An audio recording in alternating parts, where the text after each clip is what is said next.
Good morning, everyone.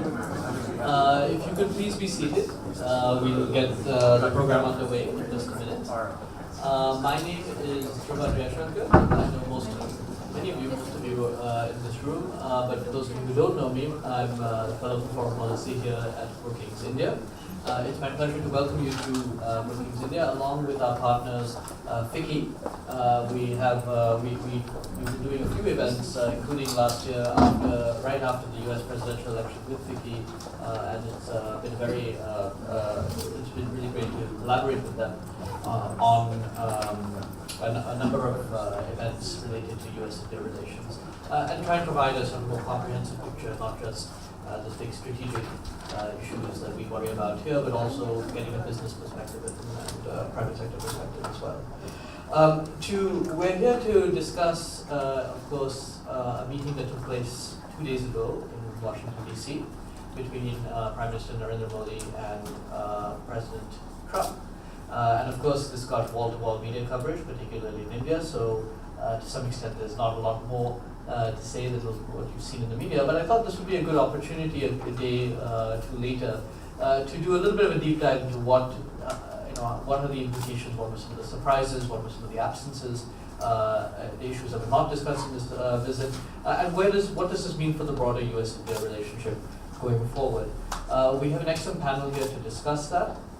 I'll introduce them in just a second. To my immediate left is Dr. Didar Singh, who's the Secretary General of FICCI. He's the head of it, has been leading, it's under his stewardship that FICCI has really become quite a dynamic organization. And to my immediate right is Indrani Bagchi. She's a diplomatic correspondent with the Times of India, India's largest circulating English language newspaper, and has been a long time follower of US-India relations and of Indian diplomacy more broadly, and can help put this in perspective. We had another speaker, Dr. C. Radhamohan, who many of you know. Unfortunately, Dr. Radhamohan was taken ill, but we're very glad to have a colleague of his, Constantino, Xavier, who's an old friend and, like me, a migrant from Washington, D.C.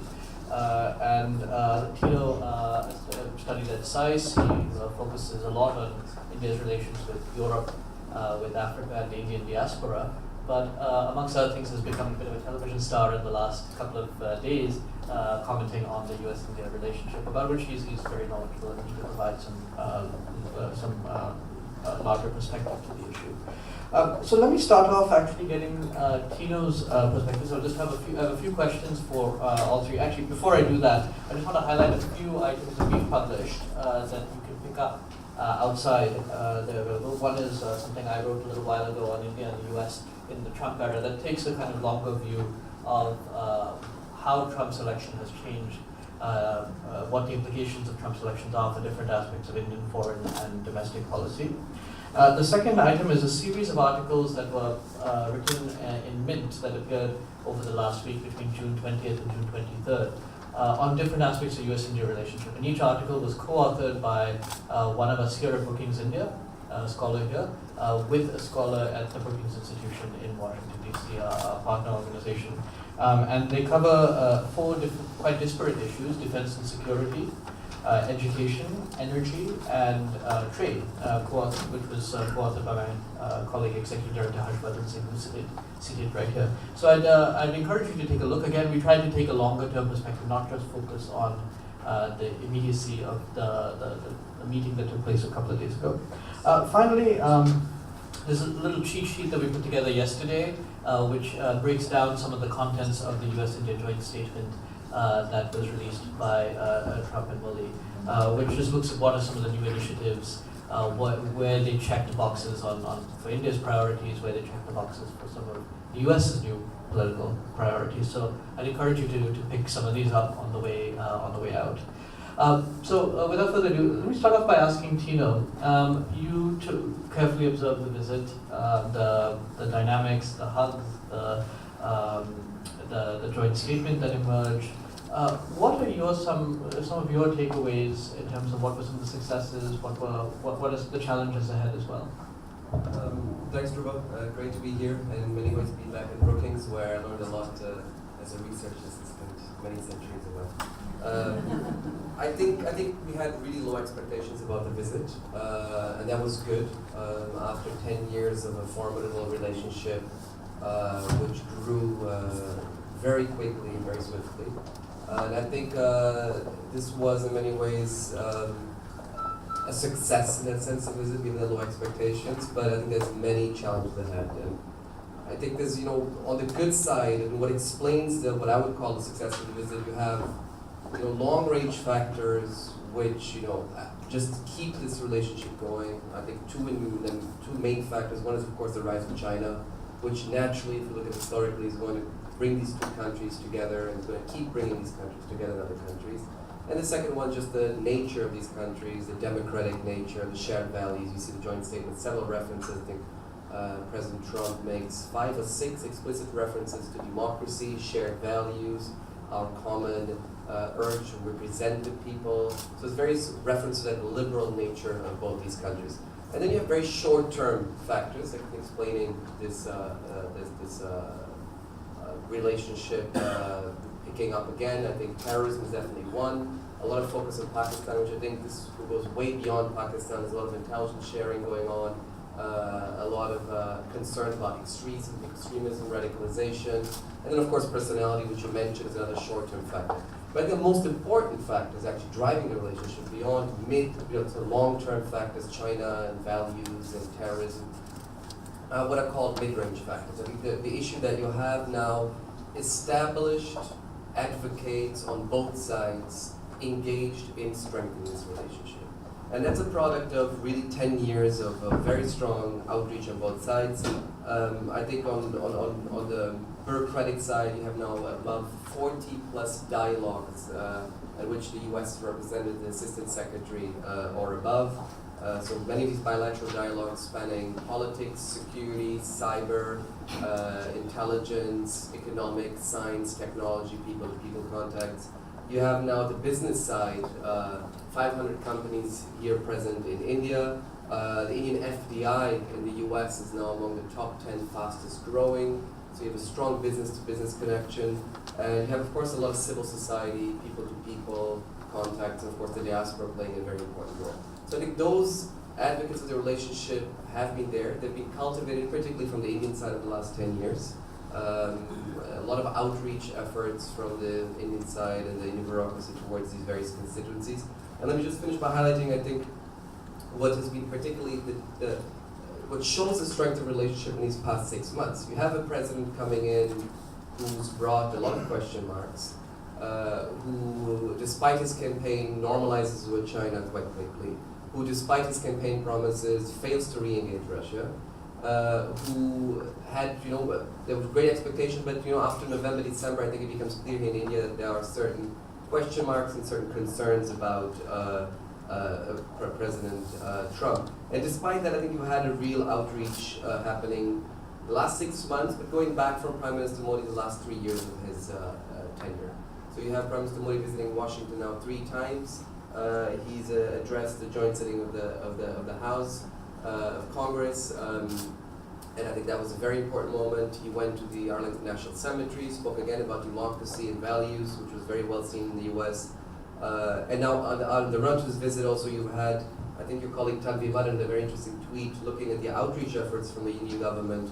I think the Indian embassy reached out to 13 senators and 20 representatives since January.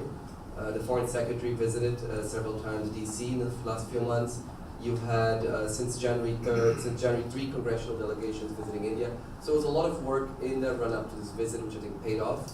And in many ways, there's also a payoff for Prime Minister Modi, who really came in with an effective visa ban on the US, personally engaged himself in this relationship. And I think the fact that now you were able to overcome this individual challenge to the relationship, if I may refer to President Trump as an individual challenge to the bilateral relationship, you managed to overcome that.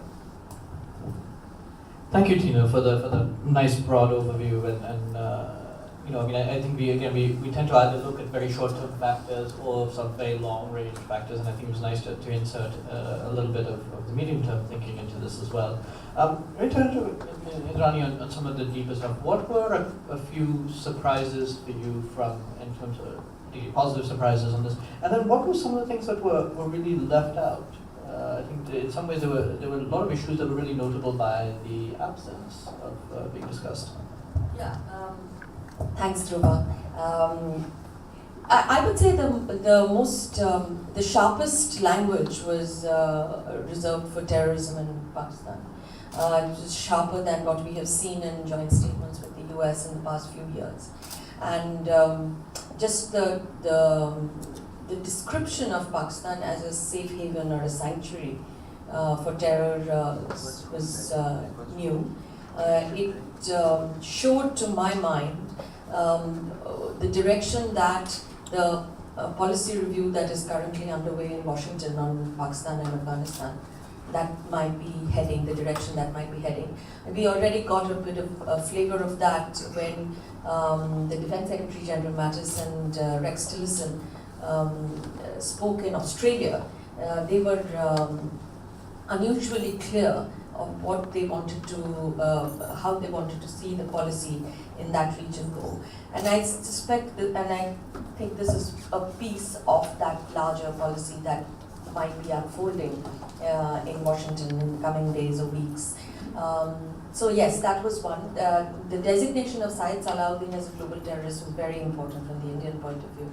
Although Hizbul Mujahideen as a group had been designated terror group over a decade ago, I think.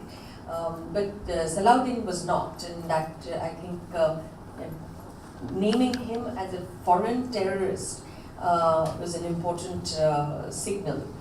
And it has implications for the larger Kashmir narrative here.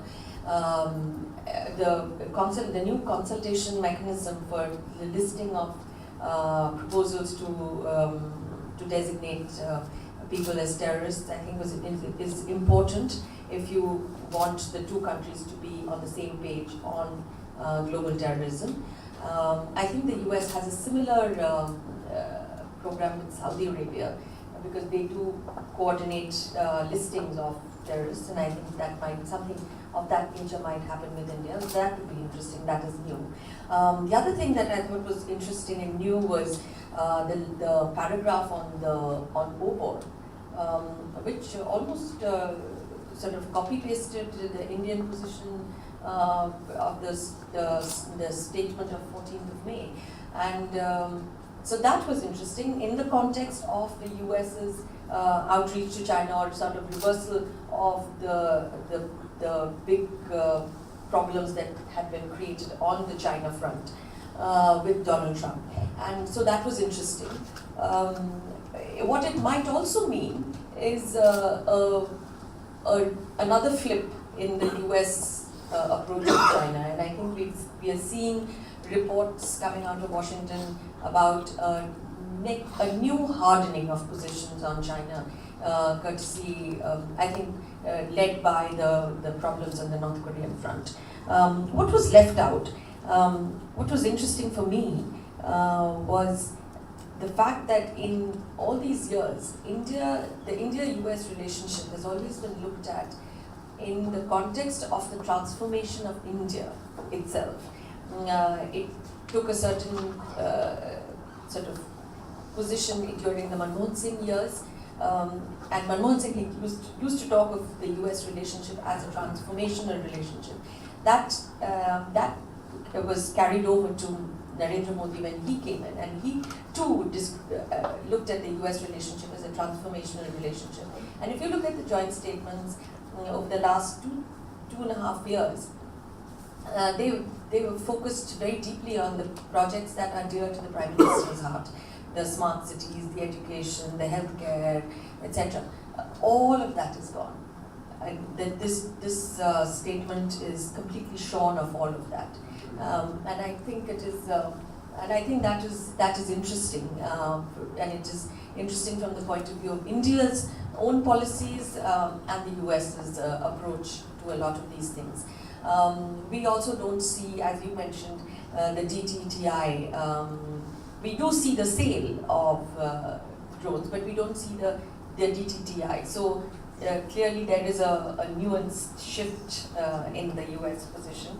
And of course, climate change doesn't exist anymore, and I think, but I think they too have moved a little bit. They've also nuanced their position. The joint statement does talk about clean coal, which has made a comeback after more than 10 years into a US-India written statement. So clean coal is there, and gas sales are there, and gas exports are there. So more energy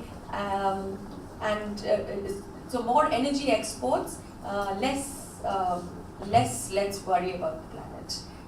So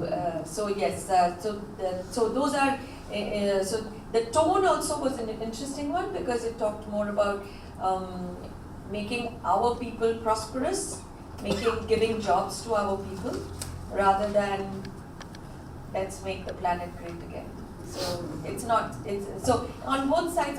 So those were interesting nuances.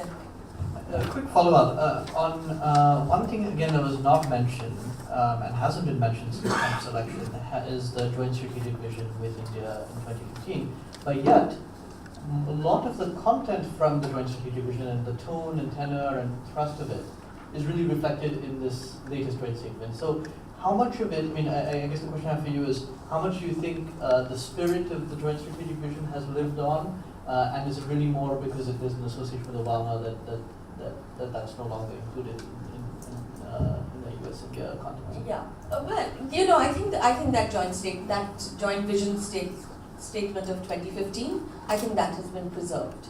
Even if it doesn't mention it by name, because if you look at that big chunk on maritime security cooperation, and if you just add up the pieces, which is the surveillance, drones, the maritime security, Indian Ocean, etc., Malabar, IONS, the US as an observer in IONS. If you piece all of that together, it actually preserves the entire strategic vision statement of 2015. Thank you. This is a segue. I mean, you mentioned again some of those issues in India's transformation that were not mentioned in the statement. But this is a good segue actually to some of the issues for you, sir. I mean, what jobs has been a big issue for both Trump and Modi. The balance of trade has been another issue. What do you think of were the outcomes from this visit on those fronts? Okay, thanks. First of all, thank you to Brookings. Let me just reconfirm FICCI's commitment to work with you, and thank you for setting this up together with us. The India-US relationship is obviously of great importance for us, and FICCI has a whole team that actually works on this aspect. We do all kinds of stuff related to it. So it's a great pleasure to be here and have this discussion with experts and friends. It's also very convenient for me to come in after Tino and Indrani, because they already said whatever needed to be. So this relationship is well set, and we have this very nice sort of relationship which is back on track. There's some doubt about it, but it's very much back on track. And Tino, you were right, it's something which blossomed in the last decade or so, and it's reconfirmed and on to sort of good things. And Indrani, thank you for pointing out both the pluses and sort of leaving out of it. Only one small comment there. You said that's less of changing the world and more of changing our countries. But we are the world. So in that sense, India and US are extremely important on the global scene. So when you address issues between the two countries, you're actually addressing global issues. And whether it's security, whether it's defense, whether it's social security angles to health and education, it's all of it links up together. But Dhruva has asked me two specific questions, one on the jobs matter and the other one on the trade matter. And I'll just share a few comments from a business angle of it. First of all, jobs. It's an issue. It's definitely an issue, and it's an issue not just for the US and India, it's an issue for every country in the world. It is important. We all want to provide enough economic rationale for our citizens to do better and have better standards of living, etc., etc. So it becomes an important issue in large context. And we know that Mr. Trump has been talking a lot about bringing jobs back to the US, and this is a big issue. But I want to flag something here. There are two parts to jobs. One part to jobs is jobs that Indian companies create in the US or Indian investment creates in the US. There is a second part to the jobs, which is what exports do to the country. And this applies to whether you're Germany or you're France or you're the US or whatever. And I want to just flag that we, FICCI, on this occasion of the visit, we took out a very interesting report which is available for download as a PDF from the website of both the FICCI as well as the East-West Center with whom we did this report. And interestingly, as it says, India matters for America and America matters for India. So this is the kind of linkage. East-West Center, incidentally, is something which was set up in 1965 by the US Congress. It's something that does a lot of academic work on these relationships, and they've done similar reports for Korea, Japan, for ASEAN, and now for India. So this is something which gets flagged at different aspects. There are two very important things that come out of this report. One is that it's a multi-dimensional relationship. And in terms of jobs specifically, it says a very specific thing which, for example, we had not really focused on before. It says that over 260,000 jobs got created just with the present export situation from the US to India. Now this is a figure which is broken up into different states. So actually all US states individually benefit from these jobs that get created because of exports. And then you add to it the jobs that get created because of investment, and it doubles the figure. So what is the figure on investment? Now this is something where there have been 3-4 major reports which have been done recently. There is a FICCI figure which is hovering around 80,000 or so. But then there's a NASSCOM figure which talks of about 400,000. But then NASSCOM talks in terms of every one job creating 3 more jobs. So it's a 1 into 3. So if you look at it, it's 1 lakh figure taken as 4 lakhs or whatever. But these are the kinds of figures which are there, and of course this is work in progress, and we continue to do at it. And in terms of exports, let me tell you a very interesting article I was just reading yesterday. SpiceJet is buying 205 aircraft. This converts into 22 billion and 132,000 jobs. 132,000 jobs get protected because of this one order. And there's an interesting calculation which Boeing has done, which says that India will need about 1,800 aircraft by 2036. This converts to 265 billion, and if you use the same formula for conversion to jobs, it means 1.6 million jobs. So this is something that we can keep arguing about, but we have to look at it from this dual angle of investment-related jobs and jobs which come because of trade. Is something that we need to and break it up across. And the same thing applies in the Indian side. I mean, many states in India also benefit from the India-US relationship. The second question that Dhruva was raising was that about trade and this trade deficit issue. Yes, it was raised by Trump. It's been raised by many people. It's raised across all. We raise it with China. There are many places that we raise this. However, from FICCI, we have a different view on this, a slightly different view. Of course, we recognize the fact that there is this deficit that can happen and does happen across countries. But our view is that in today's 21st century, trade must not be seen as a one-off. Trade is part of a larger economic partnership. And that economic partnership transcends investment, it transcends partnerships of technology transfer, it transcends actual trade itself, and basically we must recognize in the 21st century we are part of global supply chains. And in global supply chains, the benefit may come outside the direct benefit of trade. We all know the Apple story and so many other stories that okay, you're actually outsourcing it to somebody else, but you are benefiting because of the IPR. So, these are much larger figures and must be looked at in that context and not directly related to only the issue of trade. And in that trade aspect, I would say that just as India has benefited over the last few years in really, our trade has gone up many-fold with the US, similarly has the US trade. US trade has also grown by some 200% in the last 10 years. So, this is a dual aspect of it, and therefore we mustn't look at trade deficit as just one-off kind of situation on it. Having said that, I will just end by flagging to you certain aspects of this report which may be of interest. As I said, you can download it and it's all available to you. But I'll just flag the multi-dimensional aspect of it. Indrani, you were mentioning that this particular visit, the statement is very short and it only focuses on a few issues. But let's not forget another thing, which we sometimes tend to forget with the US. There are 50 bilateral dialogues going on even right now. 50 bilateral dialogues across 50 sectors. So that is the kind of relationship which is already existing. The second one, and incidentally about that relationship, we suddenly found one which we didn't quite focus on, but all the newspapers this morning do. Ivana Trump is going to land up in India. And what is that? That's an entrepreneurship summit that Obama started, which has done 4 summits in different parts of the world. And now the 5th one will be in India. And Niti Aayog out here is going to do it, and FICCI is of course involved in it. So suddenly you have something which is from the past which pops up, and apparently Ivana has already accepted this and will come with a US delegation, and so this is the US-India Entrepreneurship Summit which is scheduled to happen sometime in November. Similarly, on the security part, you've already talked about it. The report confirms a major defense partner, and what does it actually mean?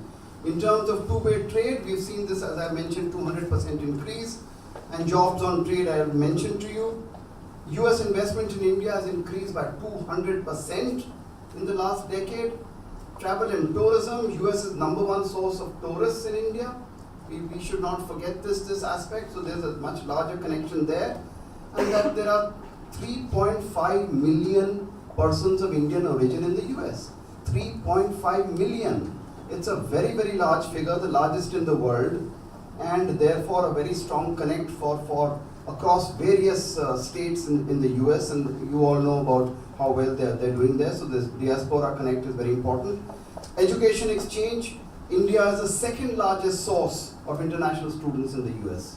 Second largest. You've all read about that, you know that. And this is something you didn't know. There are 25 sister relationships between Indian cities and US cities. 25 of them. So whether you're Bangalore, Delhi, Bombay, whatever, you all have some relationship with somebody or the other. So this multi-dimensional situation, which is a fact and a reality of the relationship, and a relationship which is not something which is today, it's a relationship which has been there for decades and only growing, because business has a very, very strong connect across the US, Indian business, both in terms of investment, partnerships, technology transfer, the whole works of it, and this is not going to slow down by any means. Thank you. I have one question for you as well, just to follow up quickly. I should also flag, in addition to the meeting that took place between the two heads of government, there was a speech given yesterday by US Vice President Mike Pence to the US India Business Council. And this, I think, reinforced some of the themes that we heard, but he actually singled out 3 sectors in particular which he said were helping in the US-India relationship, were helping to create jobs in the US, and that was actually civil aviation, and he mentioned SpiceJet specifically. A second was defense, and a third was energy. So it was interesting to see at least what is on the top of the White House's mind when it comes to the bilateral commercial relationship. But one question that I have, every interview I've done in the last week, I've been asked at some point about one issue, which, and I'd be eager to hear your thoughts on this, which is H-1B visas. And this is again something that everybody asks about, and no matter how much you try to downplay it, people ask you more, they think it is. But what are your thoughts on the lack of non-immigrant visas? I think the term H-1B sounds very good and looks very good on print. So you have a large number of print media and television talking about it and putting it out all the time. I think we are making too much out of it. It is an important issue, of course. Indian IT is very large, and the 60% of our 100 billion is US related. So it is an important issue, and a lot of Indian companies actually are there and use this facility. But remember, how much of it do they use? A minuscule amount. I mean, total number of jobs last year, which H1B visas were taken by Indian companies, that means Indian IT companies, was barely 9 to 10,000. And even if you look at earlier figures, it never crosses 30,000, 35,000 max, out of a total number of about 65,000. So other kids or other youngsters are getting these jobs with US companies. So US companies are benefiting probably more than Indian companies on it. Now, is it an important issue? Of course, it's one more issue in terms of the mobility of business. So as an issue which relates to the mobility of human capital, it is an important issue. And the US, being a liberal economy or claiming to be a market economy, must allow this kind of mobility. It applies to Europe, it applies to UK, it applies to US, it applies everywhere. And yes, if India has better talent and they will go out and get these benefits out of it, well, that's the reality of the market economy. But is it an important issue that should be number one right up there? Well, it's not even in the statement. So you can see it wasn't really treated as that big an issue, and we should not make too much out of it. The relationship is far beyond this particular one issue which is there, and we all know in terms of reality the policy has actually not been changed. There's discussion on it, but it has not been changed.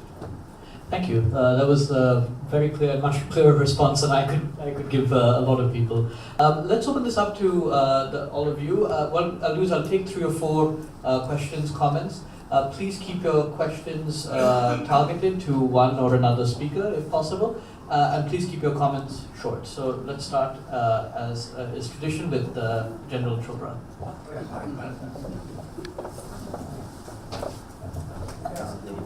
No, the microphone is there. Thank you.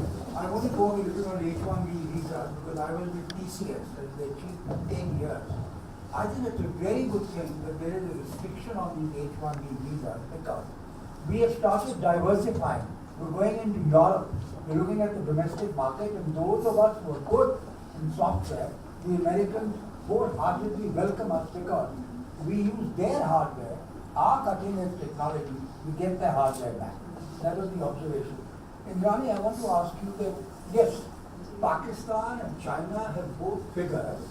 Pakistan definitely more because of, in my view, John Mattis and McMaster's inputs.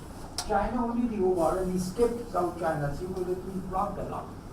Does this mean that the American policy towards Pakistan, one, is going to harden, no more freebies for Pakistan, and number 2, Afghanistan? What more do they expect than what Trump has mentioned in the joint statement? So, would they expect something more on the ground from India? Sure. I have more, but I'll stop. Okay. There's a lady behind you. If you just pass the microphone back. Yeah. Thank you. Anita and Singh, my question is, what do any of the speakers make of the omission of Make in India from the joint statement? So maybe Indrani, if you could address actually in the absence of the South China Sea specifically as well, and what does it mean for Pakistan? Will the US position harden, and what more is expected of Afghanistan? Whether the US policy on Pakistan will harden, I mean, obviously I can't say with complete certainty, but if you look at the signs, and I pointed to General Mattis and Rex Tillerson's remarks in Canberra about a couple of weeks back, where both of them were very clear that they would not go down the peace process way anymore because they didn't think that Taliban as a group which cannot win at the ballot box should be helped into the power structure in Kabul. Second, they were very clear on the nature of the problem, which is sanctuary and safe haven for terror groups outside Afghanistan's borders.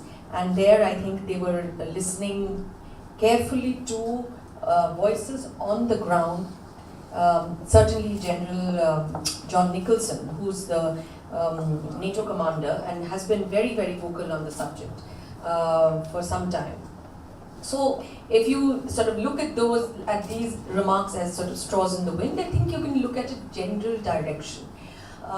Second, I would imagine that there is a and there is, I mean, we've seen that especially on the Hill, where there is a growing irritation or anger with Pakistan about its continued support to terror groups. And specifically, I will talk about, if you look at groups like Haqqani, parts of Al-Qaeda, the Afghan Taliban, and Jaish, Lashkar, these are all becoming much, much bigger. I mean, Lashkar was groomed as an anti-India group. It's become a global group. So was Jaish. Jaish is an offshoot of Al-Qaeda. So you're looking at almost an alphabet soup of terror groups, and I think people are responding. And you saw the general hardening of positions in the last year or so of the Obama administration, and I think that has continued. Certainly with the political position or the ideological position that the Trump administration holds, I think that will be. What does it mean for Afghanistan? In the last couple of years of the Obama administration, I think they were looking to move the US presence in Afghanistan to more of a counter-terror presence. I suspect that counter-terror presence will be strengthened. General Mattis, as you know, has been given full sort of leeway in terms of troop movements to Afghanistan, which is important and interesting because it doesn't have the political overhang that it did when Obama was making those decisions or announcing them. So he will be allowed to move them in or out depending on the nature of the operations. And if that dropping of that big mother bomb is any indication, I mean, we have no idea whether it was a one-off or whether it is part of their larger strategy. If that is the case, and you are looking at, if that is an indication of things to come, then you are looking at sort of different tools for different groups. I mean, in the case of ISIS, Khorasan, probably a total elimination is where they are looking for. And Taliban, maybe at some point there will be a nuancing of if you want to leave and come over to the good side, like Haik Madhyar, you might get. So that's one. On the China side, the fact that the South China Sea was left out, I don't think should be seen as a withdrawal of US policy from there. Because I also refer back to a piece written in the Foreign Policy magazine by Alexander Gray and Peter Navarro, just before, around the time that Trump... The day after the election. Correct. And they advocated a pivot, which they called it peace through strength. And it seems to me that after a lot of the noise, I think they may have quietened down, but that peace through strength strategy might hold. So more warships, more carriers, a greater defense presence, military presence in the South China Sea is what we might see. However, they are not contesting. I mean, we are not seeing an open contest of China's acquisition of common grounds and islands in the South China Sea. So I'm still a little sort of ambivalent on this point. Actually, just to follow up, what about India's position on the South China Sea? Is that reflected? I think India will not send troops. I think we are still in that space that we won't send troops. But and I think the India-Russia conversations here are more important, because if we are to supply or help them more with military equipment or with helicopters, etc., we need a greater, the conversation has to be between India and Russia. And on Afghanistan, the India-Russia conversation now is a little more muddy than it used to be. It is no longer as clear as it used to be. So that is an inflection that we need to factor in. And on the South China Sea, I think if you look at where we are in terms of building capacities, just the drones, the development of the Andaman Nicobar Islands and Malacca, etc., as well as the larger maritime policy of the Indian government, I think we are fairly clear on where we want to be. Thank you.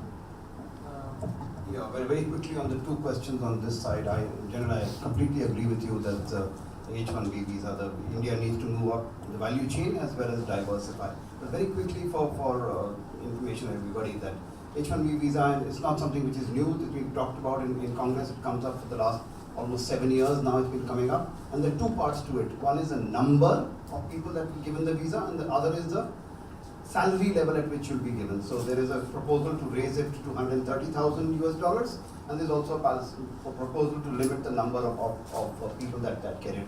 Incidentally, again for your information, the average salary at the moment that Indian companies and most US companies pay is anywhere between 70,000 and 90,000. So will it go up to 130? Will it go to 120? Who knows? But yes, we are already moving up the value chain. In terms of numbers, I've just explained to you that the numbers aren't really that big or that important. In terms of Make in India, I don't think Make in India needs to be featured in every statement. Now, for example, the statement doesn't talk about the one big deal which is waiting to happen or which is expected to happen, the F-16. I mean, it's all about Make in India. For the first time, we'll be making something really massive in India. And it's not featured there, but yes, the defense relationship, as you correctly pointed out, is a very strong and growing relationship. And as again something which you may be aware, India is the only country that has been given a special cell in Pentagon to fast track approvals for Indian defense, particularly private sector involvement in Indian defense. So this is a very special thing. It started about 4 years ago. It's very much there, still exists, and it's something that, now with being the strategic defense partner and all the rest of it, makes it that much easier for Indian private sector to be part of the defense agreement. And energy, as you correctly pointed out, again, we've been given a special dispensation, and so at some stage, energy exports to India will happen, gas particularly. And what does that mean? That means for Make in India. So all of this is very much still there.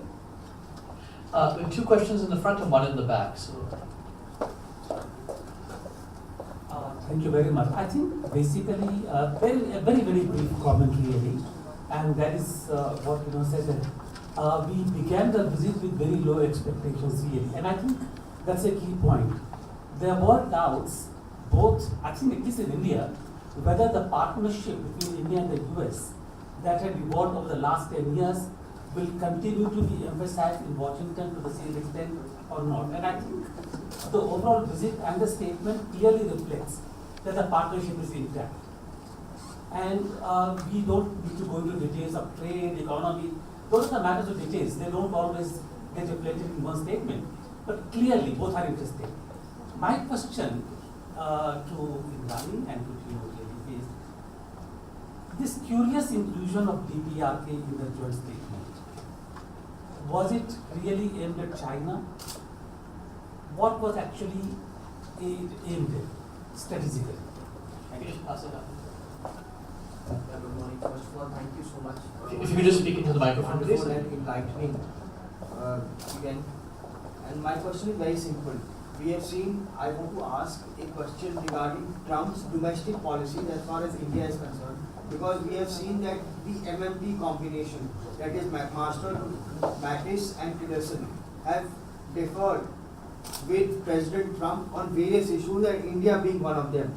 So what do you think the MMT combination means for India and how will that partnership, because we have seen that MMT combination is that which is running the administration even currently, because the current statements that President Trump is making, it is all nonsense. If you kind of look at it. So Okay, and then one again. Yeah. So one question to Thank you. I'm Ms. Bagchi, I was wondering specifically to the reference in the joint statement about West Asia. There was a little paragraph talking about India's Think West policy. How would you read a part of that joint statement which talked about tangible cooperation or collaboration? Thank you. Tino, do you want to take any of those? So the return of the deep state in America, as it involves, or the DPRK and I'll even make my trip question to Indrani. I think I'll start with Korea and then I'll make quick detour to the challenges the relationship had. I think on Korea, actually, I think it's a U.S. priority, Korea, and the paragraph, I think, originates from the U.S. preoccupation, but there is a sentence in there which is clearly of India's interest too. I mean, the statement clearly says that, what is it?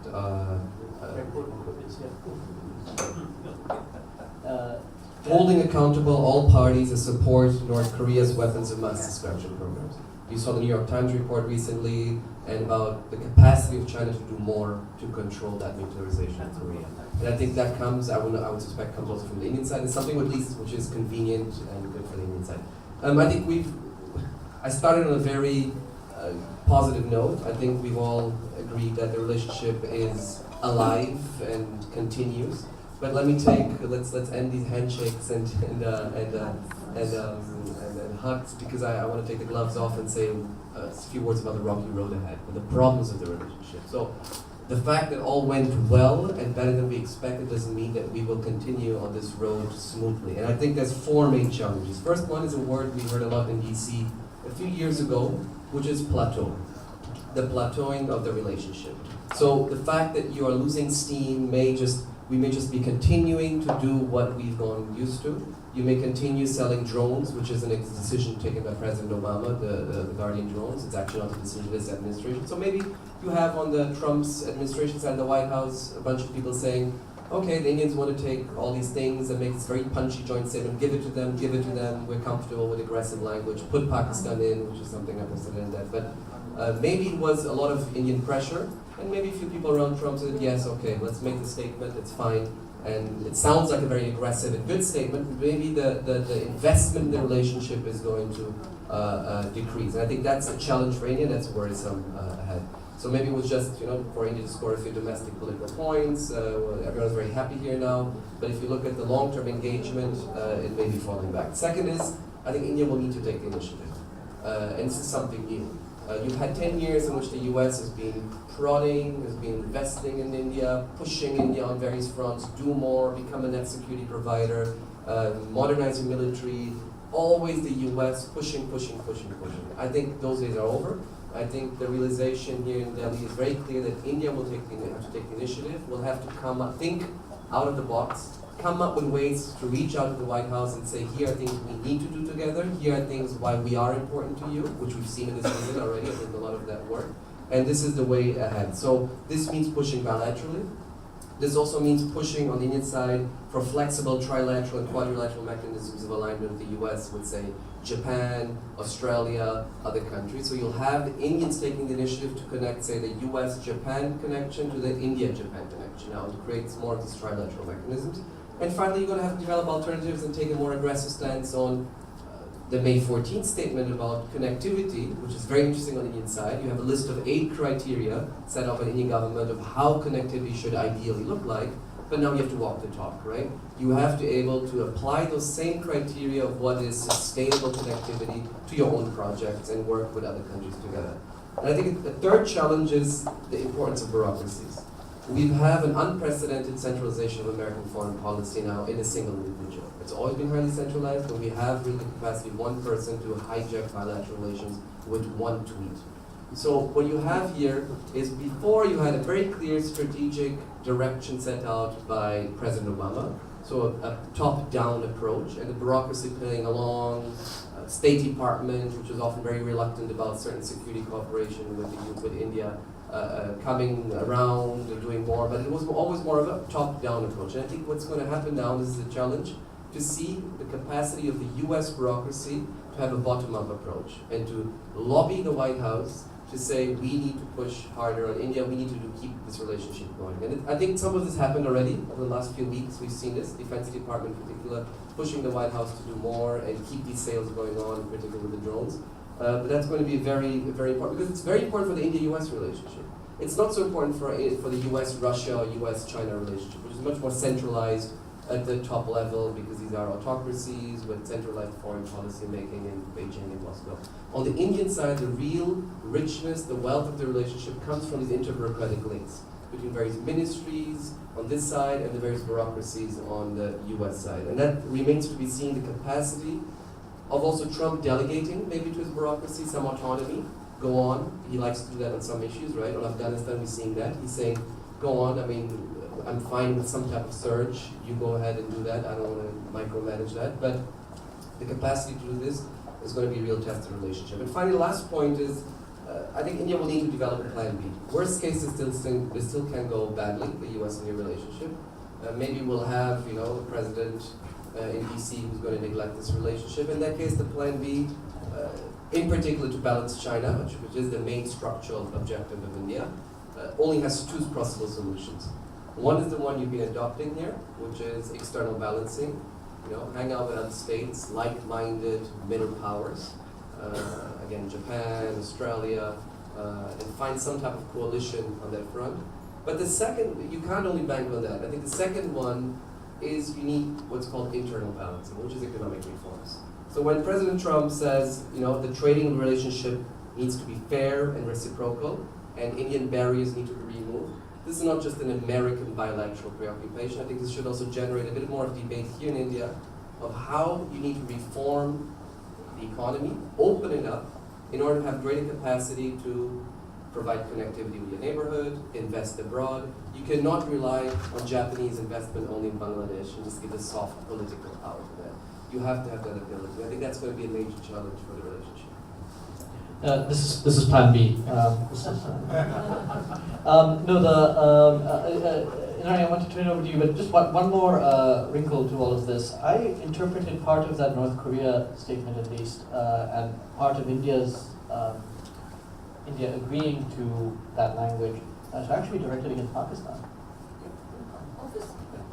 Yes, of course. To anybody who has followed the history of North Korea's missile acquisitions or its nuclear program, Pakistan and China are very much suppliers on this one. And it's interesting, if this goes actually to Pakistan, if this points to Pakistan, we are going back to the old Bush days where the AQ Khan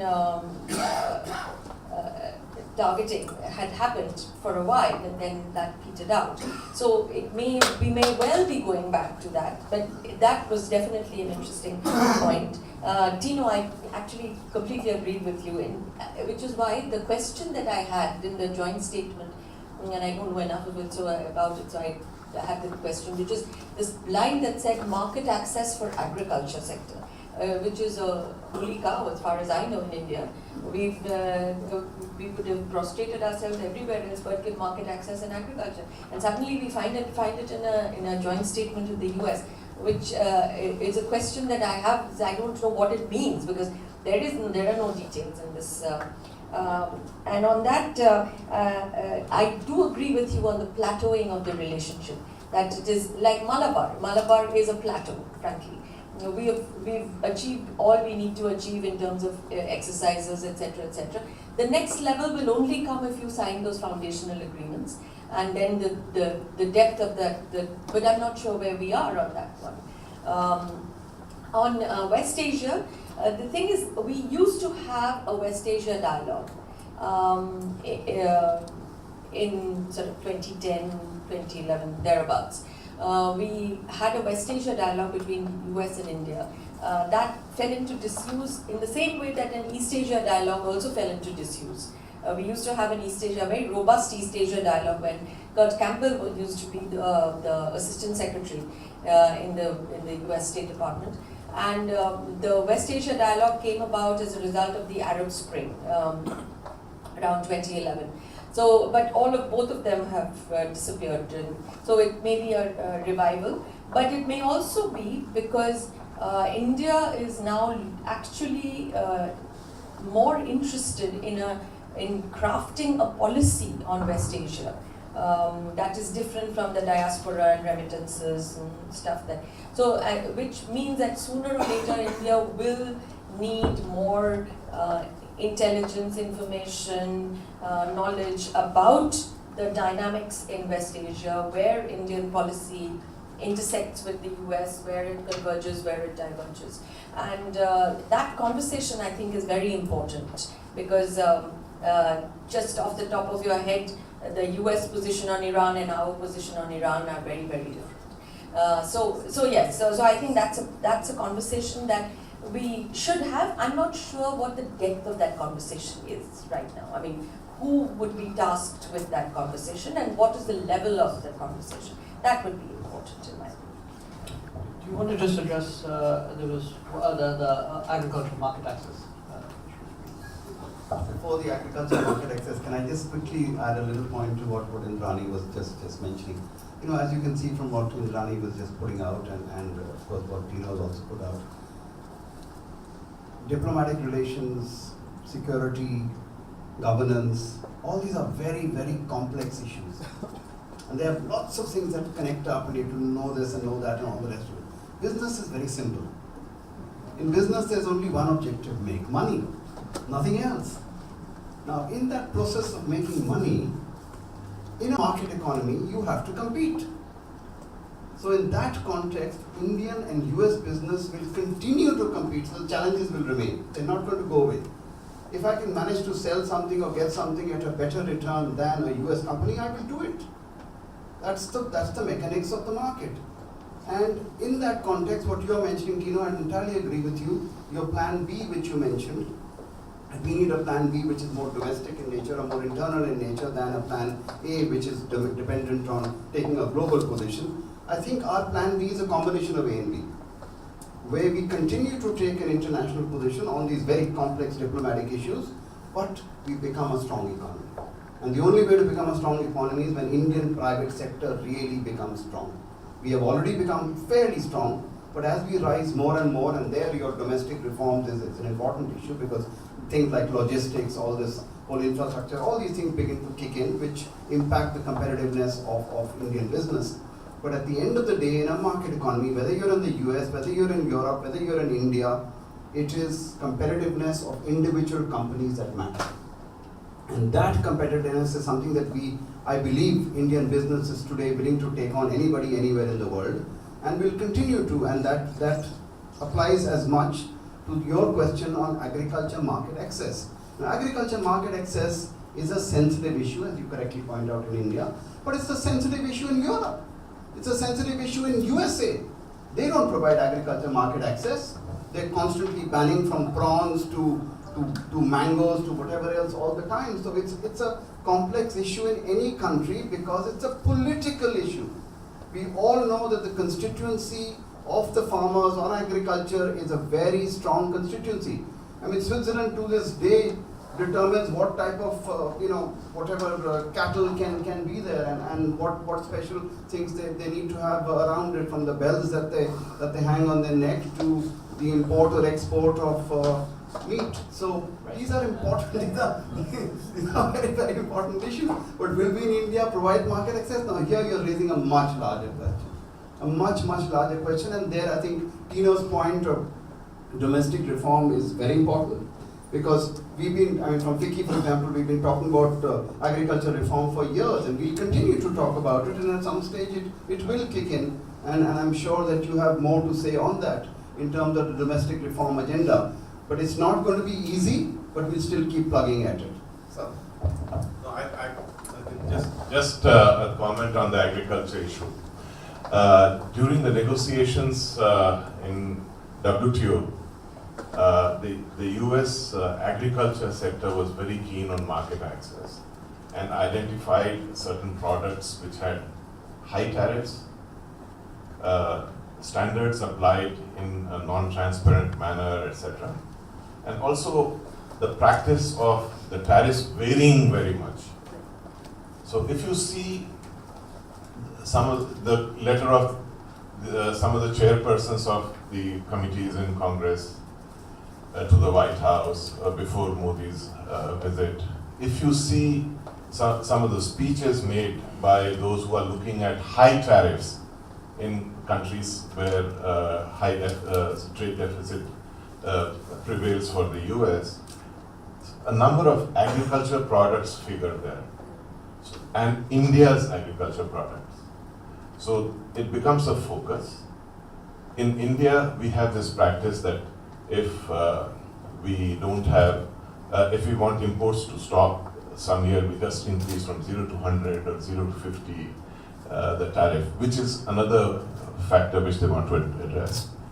Combined with this, the fact that during the 2008 negotiations in WTO, when the US, India, and US, China, I mean, these were the two main kind of agriculture negotiations in market access of developing countries. We actually made a lot of progress. China, the whole thing failed because of two products. But in the India-US case, a lot of progress was made, and agriculture is very sensitive, but nobody stops you from using tariff rate quotas, which says, okay, I'll open my market, but not more than this. I'll have higher tariffs beyond this. That's the approach which was used in the Japanese rice case in TPP, for example. So the concern is old, the issues prevail, and there is a basis for a possibility of getting some agreement here. The whole thing is, if we press on this from the US side, perhaps because the US is giving certain things to India, India will give some agriculture.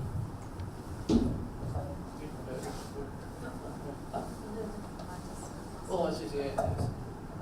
So to your question, and it's not. I wouldn't say it's just so simple. I think Trump didn't become president of America just by looking like Trump. So there is. There have been problems, and a lot of them have been probably self-created by Trump. But the fact is, he's the president of the US. He comes there with a certain set of ideologies, and with a certain political intent. That political intent will be translated into policy. He may not have the time for detail, as probably Reagan didn't, but what he does, that the intent will be translated into policy.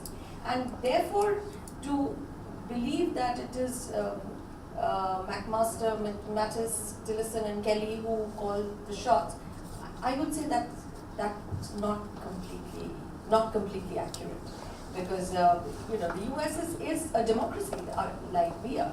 It's not a question of one or the other. I think there will be and this is it's an administration that has a political vision that will be translated into policy. So I don't think it's Thank you. We have time for maybe a last round of questions. So if anybody wants to, any last final words? Okay, one.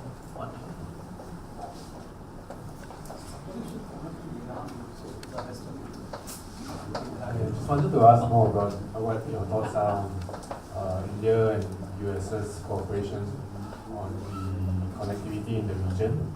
I understand there was a proposal in the previous administration for a new Silk Road and the Indo-Pacific Economic Corridor, and recently in Trump's budget, some money was allocated to these two initiatives. Wondering if your thoughts on whether there is a possibility of India and US working together on these initiatives. Actually, maybe Tino, you could maybe address the South Asian connectivity a little bit, since you've been following that quite closely. Maybe in the Pacific. I mean, on the new Silk Road initiative, I think it's yes. I think indication that there's interest from Washington in promoting this, Afghanistan, Central Asia, which matches. There was an Iran. Oh, you mentioning Iran? You were asking about Iran, which matches, I think, the whole Iran connection through Chabahar. It's been more than a year that Prime Minister Modi's been to Iran now. From what I hear on the ground, there's been very little, or actually zero, implementation of those projects, which is a bit of concern. And then you have the other story, which is there's been zero progress because it's very difficult for Indian companies to access credit, the Western banks to get in there and sidestep those sanctions which are still in place, those pressures from the West. So I think that's going to be actually an interesting area to see if the US and India can see eye to that. You've seen the last month or two a lot of revival in the international north-south transport corridor, which is supposed to connect the western coast of India to St. Petersburg. A project from 2002, but there's indication that is picking up again. And that's interesting, that matches then also the Silk Initiative, I think, Silk Road Initiative, it could be interesting. So I think that's very important, in particular, as a response to the Belt and Road Initiative. And that's what I was mentioning before. I think you'll have in India now great thinking about alternative networks of connectivity and alternative modes of connectivity. One is you actually have to think of connectivity, and you have the whole Look East policy, a lot of focus in the Bay of Bengal region, as you know, a revival of interest in BIMSTEC. But on the west side, I think that was also Kanika's question, I think, there's this more than Think West, also Act West interest.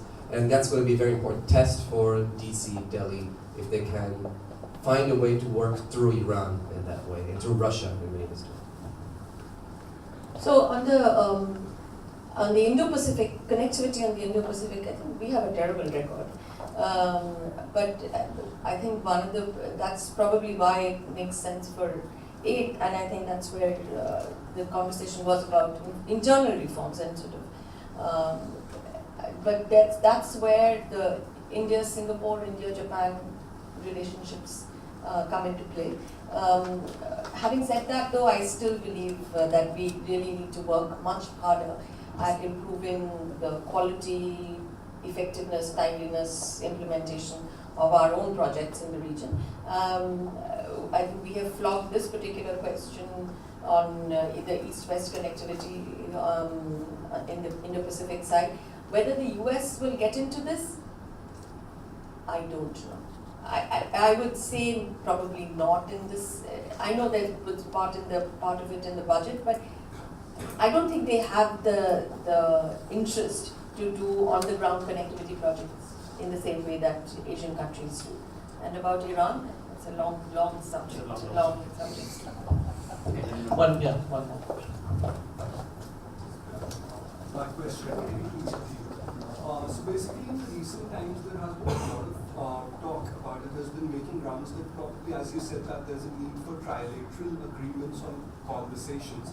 So do you think that a trilateral conversation amongst US, Israel and India, especially on defense perspectives, is a wise option? Like, do we need to think in that perspective in order to create a balancing situation in the current geopolitical scenario that we have right now? 10 seconds and leave it to I think every trilateral initiative is a wise decision at this point for India. And given also India's reluctance in doing this in the past, in its neighborhood in particular, I think that is a very interesting development in Indian foreign policy. The vision, the need, it's based on need, right? And you need to work with other countries together. And not only Israel, Japan, Australia, look at small countries. Tiny countries which offer comparative advantages to India. Prime Minister Modi was in Portugal this weekend. Many people were asking themselves, why is he going to Portugal? There's many reasons. This trilateral initiative, the importance of working in Africa together with the Portuguese.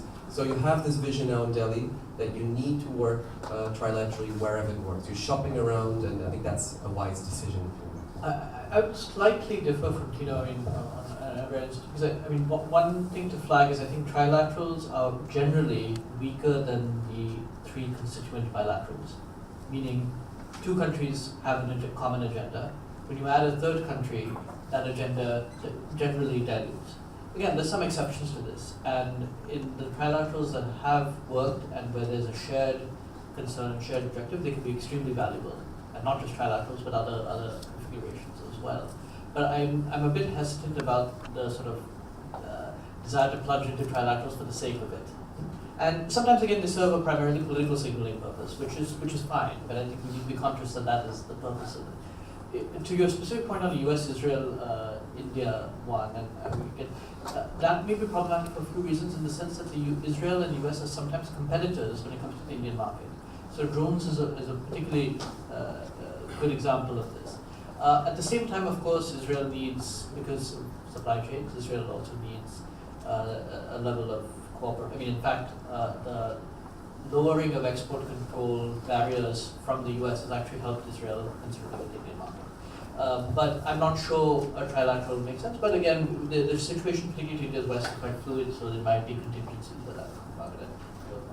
Yeah, I would agree. You know, on especially on defense, I think it's best to keep that a bilateral relationship, because the Israel relationship in terms of defense has moved to a level which not many countries have, because I think the trust, there is a difference in trust level between India and Israel and India and the US in terms of defense supplies. Just a follow-up question. So just a simple question that because terrorism, the issue of terrorism, the rise of extremism is a common ground for these three countries, Israel, US and India. So how about, like, would it be wise just to have a trilateral conversation on the point of defense intelligence sharing? So do you think that would be wise, just pointing to that particular point? I mean, I think homeland security is actually an area where there's a greater cost. That being said, though, these can't be exclusive as well, no? And in many ways, India's relations with the Gulf Arab country has moved in a certain direction recently because of shared concerns on that front.